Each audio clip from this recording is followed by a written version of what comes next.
Hello, everybody. I'm Alasdair King. I'm great joy to be here with you all today. Just wanted to thank Omar and his wonderful team for putting on this fantastic event, and thank you also to NatWest Group, plus also all the sponsors for making it all happen. Vanessa's very kindly just given a quick introduction as to what we're going to be talking about now. I've got a really wonderful, high-powered panel here, and just wanted to introduce them. First, Dame Sara Thornton. Dame Sara joined the Metropolitan Police in 1986, and she's the former Chief Constable of Thames Valley Police. She was also the Anti-Slavery Commissioner. She's currently a Professor of Modern Slavery Policy at Nottingham University, and also an advisor to CCLA, one of the big fund management companies in the City of London. I'd also like to introduce Rachel Aron. Rachel is the Managing Director and also the Social Development and ESG Advisor for the Tugo Trini Management Consultants. She has 18 years experience in the sector as an expert on gender and climate matters. Dame Sara, if I could start with a question to you. Your specialism is in human trafficking. And how does finance interact with modern slavery and human trafficking? Well, I think I've got to start my answer by thanking Tom for setting me up very nicely in that last session, because I would argue that ending slavery is probably the most important issue, and some people have said there was a report a few years ago which talked about it being the canary in the coal mine, and I think that's quite a useful way to think about it. And we do have SDG 8.7, which is to end modern slavery and forced labour in all its forms by 2030. And as somebody said, I think yesterday and today, we are way off in these SDGs, and 8.7 is no different from the others. The global slavery estimates last year reported that there were 50 million people across the globe in modern slavery, just under 28 million of those in forced labour, and most of those will be in forced labour in the private sector. That's people who've been forced, coerced, tricked into exploitation and who cannot leave. And the difficulty is that so many of the goods we buy and the services we buy have that slavery, that forced labour as part of their production, and we don't realise that the human cost. And the Walk Free report published a few months ago reported on data which said in 2021, in the UK alone, we imported goods worth £26 billion that were probably tainted by modern slavery. The key areas are things like electronics, palm oil, textiles, and solar panels. And so it's a really key issue. And what I would argue is, of course, business has got a lot to do, but I think finance is in a key position. And I'm going to give you three areas where I think finance can act. I mean, the first and very obvious one, as has just been mentioned, I spent a long time in policing, so follow the money. All the issues about proceeds of crime, the responsibility on all financial organisations to report suspicious activity, of course that's important. Of course it's important under the money laundering regulations to have all your systems and processes in place. But my question would be, to what extent are those processes and systems informed by modern slavery typologies? To what extent are they informed by the lived experience of those who have suffered and have been victimised? So that's the first very obvious issue, because what we're talking about here is a crime. The second area is the issue about making sure that we use our leverage as both lenders and investors. And we do that from an understanding that this isn't exceptional, that actually slavery is entwined in our lives. And that we're not looking for exceptional, we're just, it will be there if you look hard enough. And I think that's really, really important. And so when we're talking to companies, what are their due diligence practices? And in my experience, policy is more straightforward. Sometimes the risk assessment's there. But when you start asking questions about remedy, when you start asking questions about to what extent have you communicated what you've done, in particularly communicated remedy, that's when it gets rather sticky. And there's been a real theme, hasn't there, about active engagement. Active engagement is really, really important. It's one of the things we believe in very strongly at CCLA. But of course, CCLA investment management, although great, is quite small. And so we work with colleagues. We set up a collaboration called Find It, Fix It, Prevent It, focused on finding and fixing and preventing modern slavery. We are a coalition now, 65 investors, 15 trillion assets under management. And we work together on our engagement. We were focusing to begin with on hospitality. Now, more recently, we've been focusing on construction, areas where we know they're at high risk of slavery and trafficking. So that's the key area, using the leverage that we have as finance organizations. The third area is thinking about supporting survivors. When I've met survivors of slavery and trafficking, very often their whole kind of financial personality, their bank accounts have been taken over. They've been controlled by the exploiters. I remember a guy a little while ago just showing me his banking app, and he had a loan app for £15,000. He had never seen that £15,000. And where do you begin to kind of unravel the complexity about that? So I know some banks have survivor bank accounts. Is that something that you do? If you have survivor bank accounts, do you have points of contact for people, people who are expert in this area? And also there have been kind of more recent initiatives where there have been developed relationships between survivor support organisations and banks to say, actually, who do the survivor support organisations go to? Who can they refer people to? So kind of lots of very practical things. If you're interested in that, the Tribe Freedom Foundation, great website. They have a survivor hub. Finance Against Slavery and Trafficking, UN University Initiative, again, does a lot of work on this. So my argument is there is so much the finance sector can do. Thank you, Dame Sara. If I can turn to Rachel. Rachel, your expertise is in the nexus between gender and climate. Can you explain what that means to people in the audience who may not have thought about those areas, how those areas interact? Thank you for the question, and good afternoon to everybody. I'm going to speak from the perspective of the Global South, so countries in Latin America and the Caribbean, Africa, the Middle East, and Asia, because that perspective is extremely important given the different stakeholders who are here and who finance directly or indirectly at a personal level, professional or corporate level, different initiatives, projects, programs within those regions. So there is a nexus that exists between gender and climate change. Gender and climate change are closely interlinked. However, they're rarely addressed as such, and they're often treated quite separately. We have two crises that exist across the world. We have a climate change crisis, and we have a gender crisis. And because they're dealt with separately, no one looks carefully at the natural interlinkages that exist between the two. So as in the earlier panel, they're talking about the E, the S, and the G. There's a lot of synergies, sometimes positive, sometimes negative, but the E and the S have to come together to make environmental and social sustainability meaningful and to determine ways in which a financial sector can look at it with substance. Now, what do I mean with respect to this nexus on gender and climate change? Climate change is not gender neutral. It never has been, and it never will be.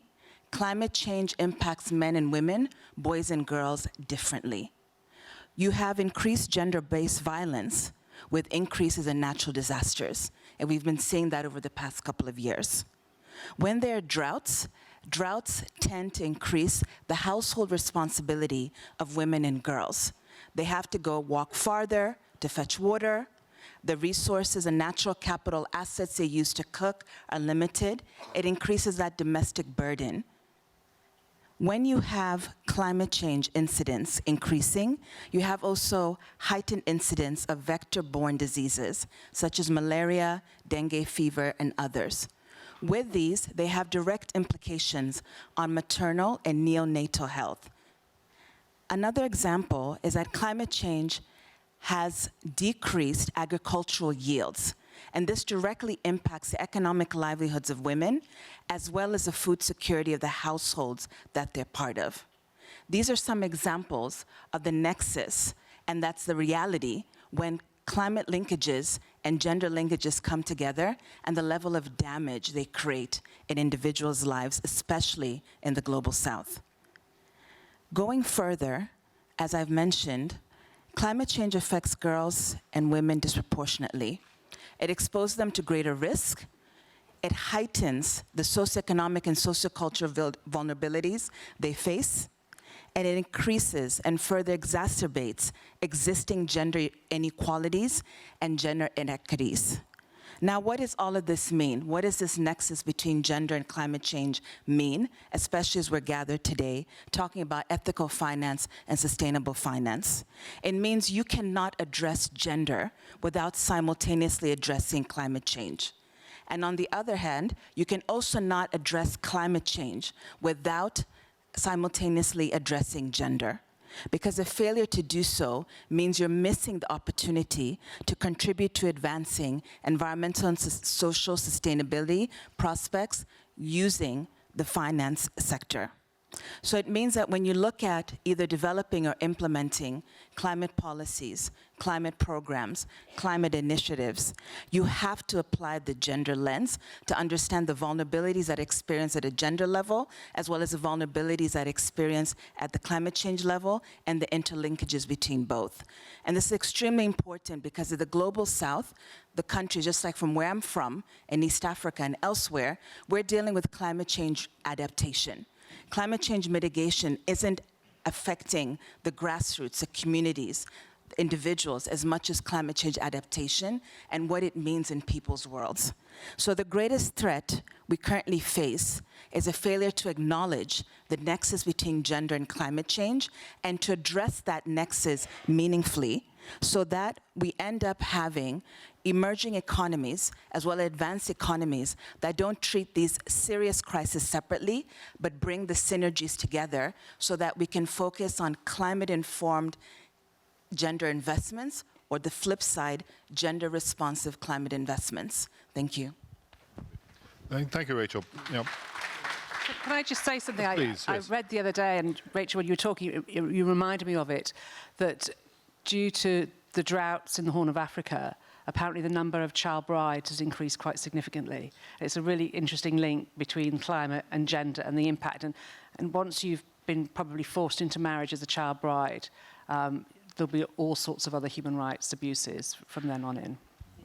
And as we're speaking on this panel, the gender climate change nexus has implications directly on human rights. It has implications also in other areas. So all of these are interlinked, but you have to start with that analysis, that understanding, to understand the trickle-down effects of the multiple direct, indirect, and cumulative social impacts and risks that exist. I mean, as this is a financial conference, ethical financial conference, we're very accustomed to financial institutions. But I'd like to ask you both a question in relation to the financial institutions that you come across. And do they have the data that can help you in discovering some of the things that you're trying to sort of get across? Sarah, would you comment on that? And then we'll go to Rachel. I'm afraid not, no. I mean, the ability to have the right data to quantify the issue, I think it is highly problematic. When I think about issues of slavery and trafficking, the first problem, of course, it's very often hidden because it's a crime.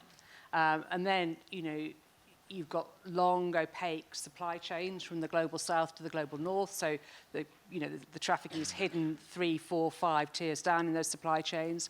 You've also got a reluctance to disclose for very obvious reasons, I guess.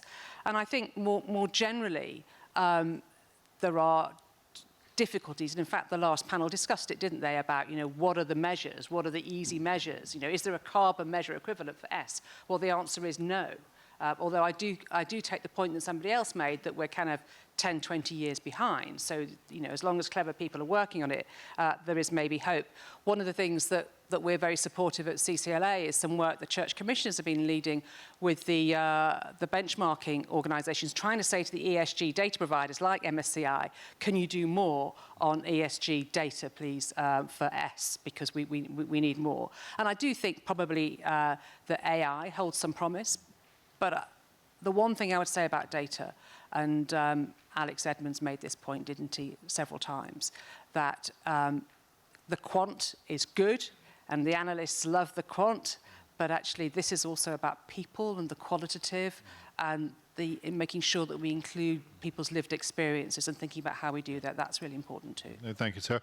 Rachel, same question for you. Financial institutions and data, have they helped you in your areas, or is it still woefully insufficient? Highly insufficient, a big no, literally. So what is the problem? When you don't have data, it affects your ability to make decisions in more than one ways. And when you're making decisions with social impacts, whether it's social impacts, gender impacts, human rights impacts, other impacts, it's problematic. So there's a lack of relevant data. Sometimes the data is outdated. It's data from 10 years ago. It's data looking at areas that are irrelevant to what you're doing, especially depending on the financial instrument that you're using that needs a certain level of specificity. A lot of times the data is not even contextualized to a specific sector or subsector. What are you doing? If you're in the area of trade finance, you need data that's related to the trade finance lines of credits, for instance, that you're looking at, not data that might go above and beyond outside of that subsector. As Dame Sara said, it's important to have qualitative data, because qualitative data, while quantitative is good, and that's love, qualitative data does not speak to what people live through. If they're dealing with poverty, inequality, injustice, qualitative data will allow you to know what is going on, but you need to be careful how that qualitative data is obtained, ensuring, especially when it comes to social data, that you understand the cultural nuances behind that data. Cultural, including class, religion, ethnicity, and many other aspects too, to understand what is behind the data and how was that data collected. At the same time, there's need for what we call gender disaggregated data. They're men, they're women, they're boys, they're girls. The data has to be just disaggregated for it to be relevant and to understand under what gender realities it's being experienced. So you have to have that data in a way so you can inform the planning of projects, development of policies or improvements, or even the decision-making that goes in boardrooms or investment committees around transactions. Now, one thing that's often not talked about is indigenous knowledge and the data that comes from there. Because indigenous knowledge may not exist in a library, in a nicely written book. It exists in other ways, and sometimes is obtained often in oral fashion, through oral history or other ways. Indigenous knowledge is powerful because indigenous knowledge also shows you how you tap into social capital and different traditional mechanisms for going about in terms of finance, whether it's savings, financial instruments, financial methodologies, it saves with that. Now, I will say this because a number of financial institutions, everybody from commercial banks, private equity funds, investment vehicles, and others, have often been guilty of one thing. If they can't find the data, they give up. But there are areas where the data exists, but the data may not exist in your traditional financial libraries, your financial peers. It might exist elsewhere. So I'd encourage you to be creative and innovative in finding that data, because the data exists. And let me give an example. When I served as an expert review panel member for what is known as the Environment and Gender Index, that was developed by IUCN. IUCN stands for the International Union for the Conservation of Nature. Now, we came together and developed this index basically to be able to measure and track what are governments around the world doing, what is their performance with respect to the international commitments they've made when it comes to gender and environment, and how are they taking those commitments and translating them at a national policy level and a national planning. And this has direct implications on the finance sector because there are things they've committed at an international level, regional level, that they then have to domesticate. So through this data, or this index, we created a bunch of data sets that facilitated generation of new knowledge, creating new knowledge and disseminating it, being able to convey the values of what we call gender-responsive conservation and sustainable development, as well as establishing data sets that explore sustainability and inequality directly. This Environment and Gender Index was later evolved to what is now known as Environment and Gender Information Platform. So there's information that exists that looks into certain areas, indicators that can be used and help inform what's done in finance. So I raise all these to complement what has just been said. Data sometimes exists, but you have to understand where to look for it, because it's not going to look like the data you're used to searching as a financial institution. Thank you, Rachel. We've got 5 minutes left. What I'd like to cover particularly, we've got an audience full of decision makers, people who have influence in their own organisations. For your respective areas of specialism, what practical steps can they take in order to try and inculcate change within their own organisations? What can they do this week? What can they do this month and before the end of the year in order to try to at least address some of these questions? Rachel, perhaps if we start with you just for a couple of minutes and then finish off with Sara. Sure. I brainstormed quite a bit because I know they're different actors. So I came up with 16 different things, a whole menu. But I'll run through them quickly because the top not three, everything please. Applies to everybody, but some of them briefly. Make a formal commitment by developing a gender policy or revising your sustainability policy to have gender priorities and orientations. Develop gender-sensitive environmental and social management systems. Deconstruct gender. Don't look at just a high level of women, but look at the groups. Indigenous women, women of ethnic minority backgrounds, women who are disabled. Undertake at a corporate level or portfolio level what we call gender assessments or gender audits.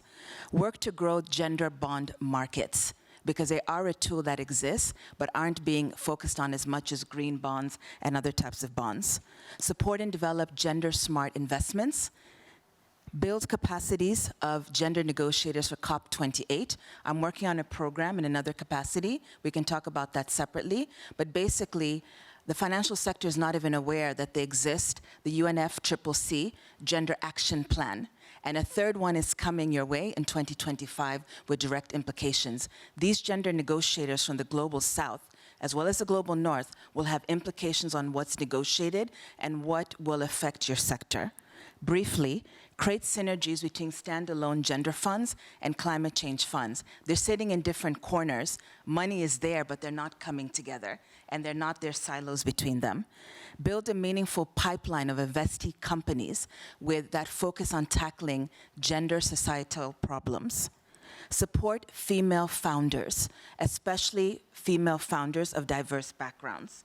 Introduce gender-informed criteria into investment decision-making all the way up to the board level and at the technical levels. Strengthen your internal gender accountability mechanisms. Develop strategic partnerships, such as with institutions like 2X Global, and of course GEFI, because that's why we're here discussing this. Attain knowledge on gendered impacts you haven't looked at, gender and biodiversity, gender and renewable energy.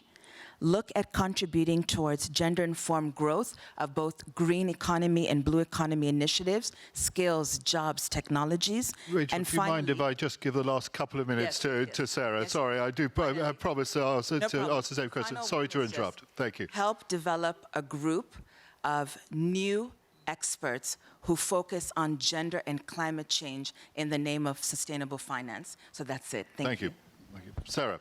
Well, you'll be glad to know. Well done. I thought it was great, Rachel. You'll be glad to know I haven't got 16. In fact, I've only got one. So what I'm going to do to kind of pad it out, so this has worked brilliantly. I just wanted to say something about just transition because there's been so much focus on the environment. And I do think when we talk about a climate crisis, we do need to think in terms of a human rights crisis as well. Because as we damage the environment, we damage communities, whether that's stranded communities, whether that's access to water, whether that's precarious work, whether it's about denying land rights. There's a whole range of issues. And so I do make a plea for all of you who are thinking about just transition. Just think about some of the unintended consequences. So there was mention in the last session about critical minerals, the mining for those minerals, cobalt, zinc, all of them that are required for electric vehicles, are creating huge damage to communities.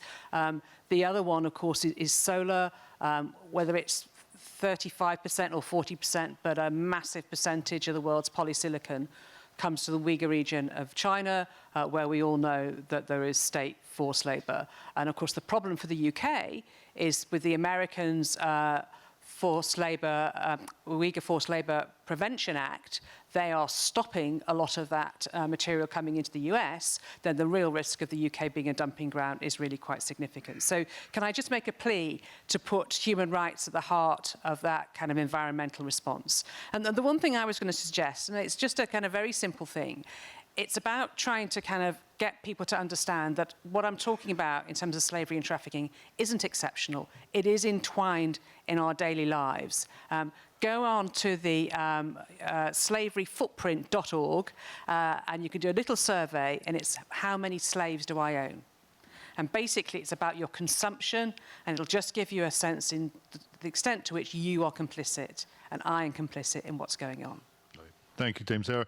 Thank you, Rachel. Thank you, audience. Most grateful. Thank you.